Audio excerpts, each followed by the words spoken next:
ऐसे क्वेश्चन आपके concept check नहीं करते, कंसेप्ट को निचोड़ के रख देते हैं। तो जरा आराम से और ध्यान से देखते हैं जी अगेन कैश फ्लो स्टेटमेंट का एक बेहतरीन सा क्वेश्चन। तो जहां पर कह रहे हैं कि कंपनी ने कुछ 20,000 नंबर ऑफ डिवेंचर इशू किए हैं, फेस वैल्यू आपकी 100 है और जो आप इशू कर रहे हो वो डिस्काउंट पर कर रहे हो, और साथ ही साथ इन डिवेंचर्स का रिडम्पशन प्रीमियम पे होना है। और जहां हम जानते हैं कि रिडम्पशन एट ए प्रीमियम आपके लिए एक नुकसान की बात होती है।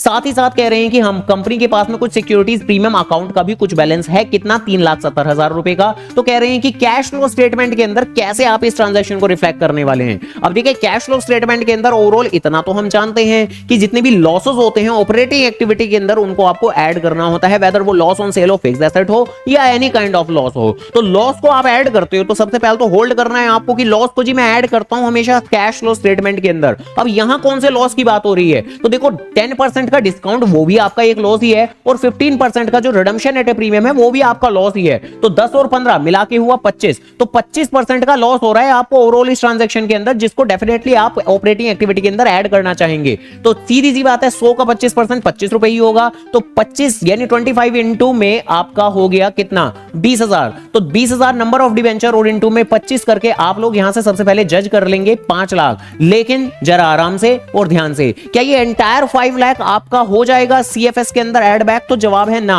क्योंकि हमारे पास में थोड़ा सा सिक्योरिटीज प्रीमियम का बैलेंस भी है। यानी 5 लाख में से 3,70,000 तो हमने सिक्योरिटीज प्रीमियम से सेट ऑफ कर लिया होगा, रिमेनिंग 1,30,000 ही हमारा जरूर पीएनएल में गया होगा, और यही मेरा सीएफएस के अंदर ऐड बैक होने वाला है, ध्यान रखिएगा। तो 1,30,000 ऐड होगा, और साथ ही साथ क्योंकि हम डिवेंचर इशू कर रहे हैं तो पैसा भी तो आया होगा, वो पैसा थोड़ा कम आया होगा। 20,000 नंबर ऑफ डिवेंचर है, 10% का डिस्काउंट है, तो पैसा सिर्फ 90 के हिसाब से आया होगा। तो 20,000 इंटू 90 कितना बनेगा आपका 18 लाख रुपए। तो 18 लाख रुपए का पैसा आया होगा। तो डन जी डन। यहां ये नजर आ रहा कि 1,30,000 हमें ऐड करना है ऑपरेटिंग एक्टिविटी के अंदर, और डिवेंचर इशू करना तो मेरी फाइनेंसिंग एक्टिविटी होती है, और 18 लाख रुपए मेरा आया होगा। तो सी पार्ट आंसर। ऐसी और खतरनाक शानदार शानदार बेहतरीन एमसीक्यू जानने के लिए वीडियो को लाइक, चैनल को जरूर सब्सक्राइब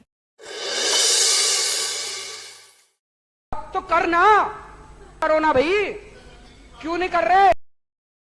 आप कहाँ थे ज्ञानी बाबा?